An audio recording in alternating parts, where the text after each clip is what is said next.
Okay, let's go. Number 7. The Songhai Empire. Most people think of medieval Africa as a collection of small, isolated tribal kingdoms. That image is completely and utterly wrong, and the Songhai Empire is perhaps the most dramatic proof of that. In the 15th and 16th centuries, the Songhai Empire was the largest state in the entire history of West Africa. At its peak, it stretched from the Atlantic coast all the way to what is now Niger and Nigeria, covering approximately 800,000 square kilometers. Its capital city, Gao, on the banks of the Niger River, had a population of around 100,000 people. Its great city of Timbuktu was one of the most important centers of Islamic scholarship in the entire world, housing universities and libraries that attracted scholars from across Africa, the Middle East, and beyond. The Songhai controlled the gold and salt trade routes that connected sub-Saharan Africa to North Africa and the Mediterranean. Gold flowed north, salt flowed south, and Songhai collected taxes and tribute on all of it. Their military numbered at least 30,000 infantry and 10,000 cavalry, a professional standing army larger than most European forces of the same era. Then, in 1591, everything ended in a single afternoon. The Moroccan Sultan Ahmad al-Mansur sent an army of approximately 4,000 soldiers across the Sahara Desert. They were dramatically outnumbered, but they carried arquebuses and cannons. The Songhai army had spears and arrows. At the Battle of Tondibi, the technological mismatch was catastrophic. The largest army in West Africa was shattered by a force a fraction of its size. The Moroccan army captured Timbuktu and Gao. The Songhai Empire, which had dominated West Africa for over a century, simply ceased to exist. It was the last of the great empires that had controlled West Africa since the 6th century. And today, most people in the world have never heard its name. Number 6. The Mali Empire. Before Songhai, there was Mali. And Mali produced one of the most extraordinary human beings who ever lived, a king so wealthy that modern economists have struggled to even measure his fortune. The Mali Empire dominated West Africa from roughly 1240 to 1645 CE. At its peak, it controlled the most productive gold and salt mines in the world, commanded a trade network that stretched from the Atlantic coast to Egypt, and maintained an army of 100,000 men, including an armored cavalry corps of 10,000 horses. Under its greatest ruler, Mansa Musa, who took the throne in 1312, the Mali Empire became the wealthiest state on earth. Modern historians and economists estimate his personal fortune, adjusted for today's values, at approximately $400 billion US. That would make him wealthier than any individual in recorded history. The world found out just how wealthy in 1324 when Mansa Musa went on a religious pilgrimage to Mecca. He traveled with an entourage of approximately 60,000 people. Among them, 500 personal servants, each carrying a staff of pure, solid gold. Approximately 100 camels, each loaded with sacks of gold dust, weighing around 135 kilograms each. When his caravan passed through Cairo, he distributed and spent so much gold so freely that the price of gold in Egypt collapsed. Inflation gripped the Egyptian economy. It took 12 years to fully recover. Mansa Musa used his wealth to build universities, libraries, and mosques across the empire. Timbuktu became an internationally famous center of learning under his patronage, attracting scholars from across the Islamic world.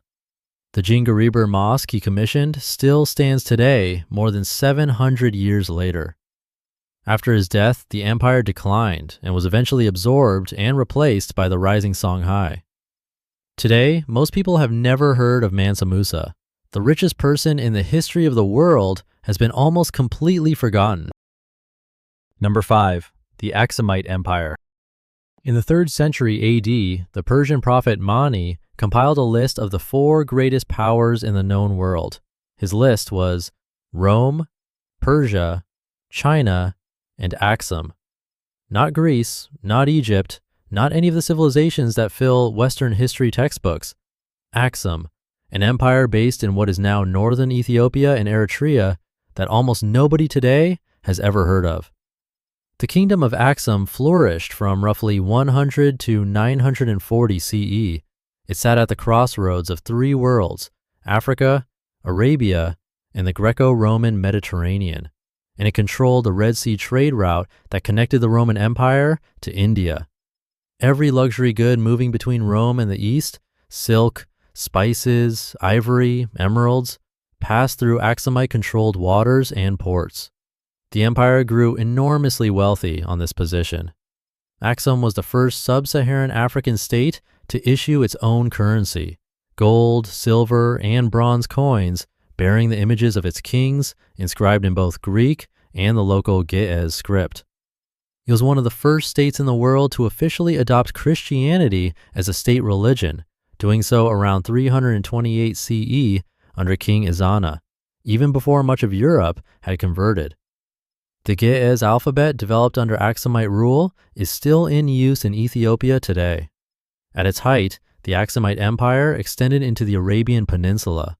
In 520 CE, King Caleb launched a military expedition across the Red Sea into what is now Yemen and won. For a period, an African empire controlled territory on the Arabian Peninsula, something almost no history course has ever mentioned. The empire declined in the 7th and 8th centuries as the rise of Islamic power in Arabia shifted the Red Sea trade routes away from Axumite control. Without the trade, the wealth dried up. The empire contracted and eventually dissolved. The Persian prophet Mani placed it alongside Rome, Persia, and China. Today, it doesn't even make most lists of notable ancient empires. Number 4. The Maurya Empire. In the year 250 BCE, the wealthiest and largest empire on Earth was not in the Mediterranean. It was not in the Middle East. It was in South Asia, the Maurya Empire. And at its peak, it covered more than 5 million square kilometers, spanning the entire Indian subcontinent from modern-day Afghanistan in the west to Bangladesh in the east. The Maurya Empire was founded in 322 BCE by Chandragupta Maurya, who seized power in the power vacuum left by Alexander the Great's withdrawal from northwestern India. Within decades, he had unified most of the subcontinent under a single government for the first time in history. But the most extraordinary figure of the Maurya Empire was not its founder. It was his grandson, Emperor Ashoka.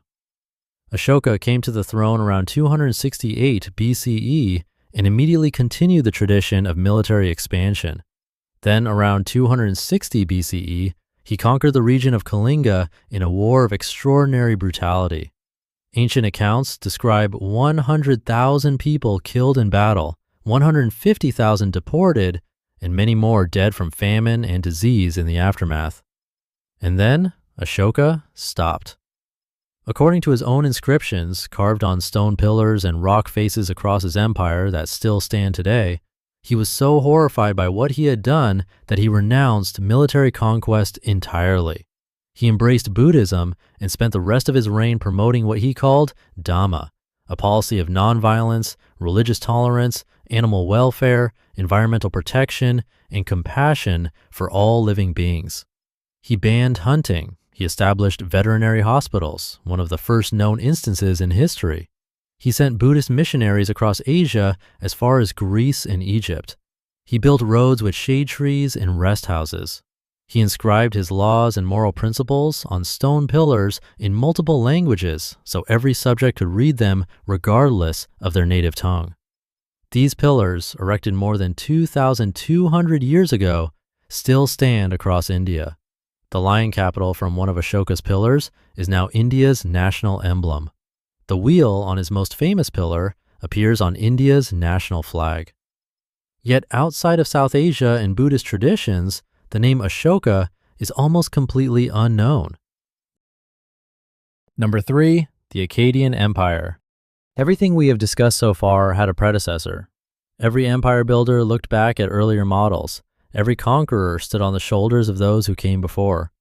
At the very beginning of that chain, the absolute origin point of the entire concept of empire was one man, and almost nobody knows his name. Sargon of Akkad, the founder of the Akkadian Empire. The first empire builder in recorded human history, Around 2334 BCE, in what is now Iraq, Sargon rose from complete obscurity. His own legend claimed he was the illegitimate son of a priestess set adrift as a baby on a river in a basket sealed with tar, found and raised by a gardener, and conquered the entire known world of his time. He unified the independent Sumerian city-states of Mesopotamia under a single central government for the first time in history, then pushed outward in every direction until his empire stretched from the Mediterranean Sea to the Persian Gulf, from what is now Syria and Lebanon, all the way to Oman in the south and Afghanistan in the east. Sargon created the first postal system, clay tablets inscribed with messages sealed in outer clay envelopes marked with the sender's seal, impossible to open without breaking. He standardized weights and measures for use across the entire empire. He established a taxation system. He built roads and improved irrigation on a scale that had never been attempted. His daughter Enheduanna, whom he appointed as high priestess at the great temple of Ur, is the first named author in all of recorded human history, the first human being whose name we know attached to a specific literary work. For at least 1,500 years after his death, kings across Mesopotamia, Babylonian, Assyrian, even Hittite, look back to Sargon as the model of what a ruler should be. Alexander the Great studied and emulated the legacy that ultimately traced back to Sargon. The modern world did not know Sargon existed at all until 1870, when his inscriptions were discovered in the ancient ruins of Nineveh. The man who invented the empire itself was forgotten for nearly 4,000 years.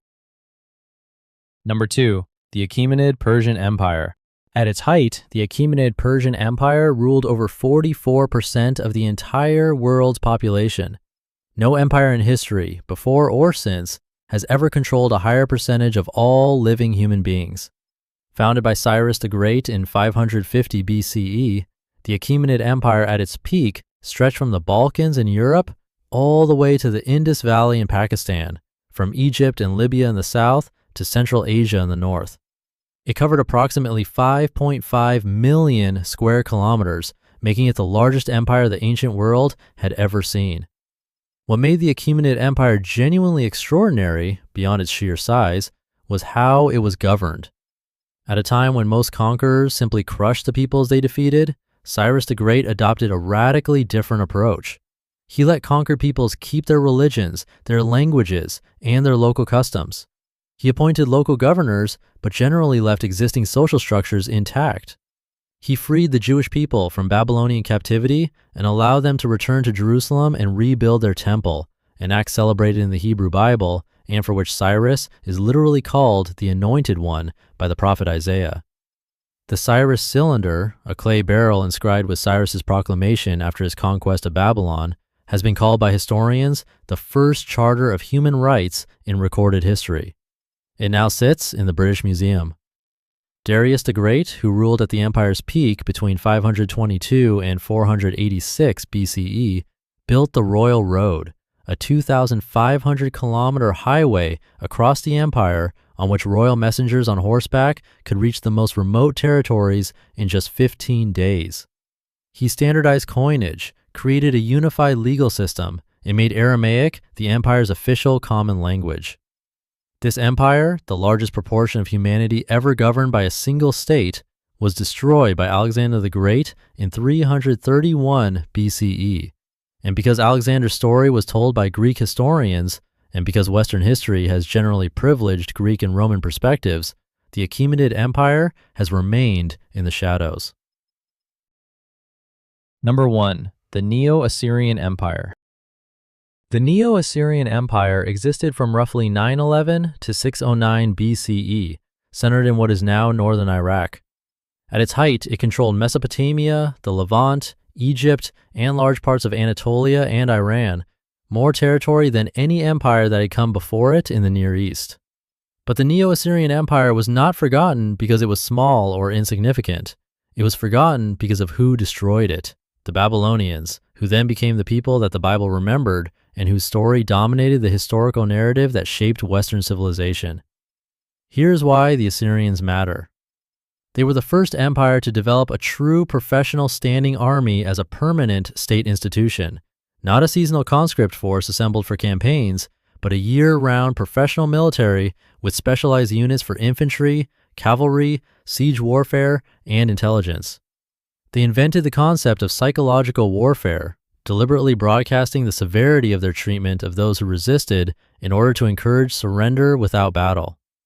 Their siege engineering was the most advanced in the ancient world, capable of reducing fortified cities that no previous army could have taken. They built the first systematically organized library in history.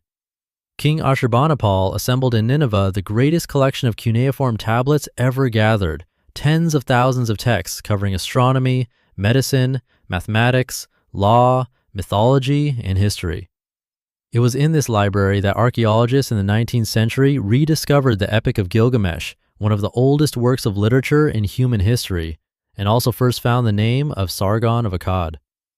The Assyrian Empire created the administrative template that every subsequent Middle Eastern empire, Babylonian, Persian, Greek, Roman, adopted, modified, and used to govern vast territories. In 612 BCE, the Babylonians and their allies sacked Nineveh so completely that the city was buried under the desert for 2,500 years. When 19th century archaeologists finally excavated it, they found intact libraries full of clay tablets that rewrote the history of the ancient world.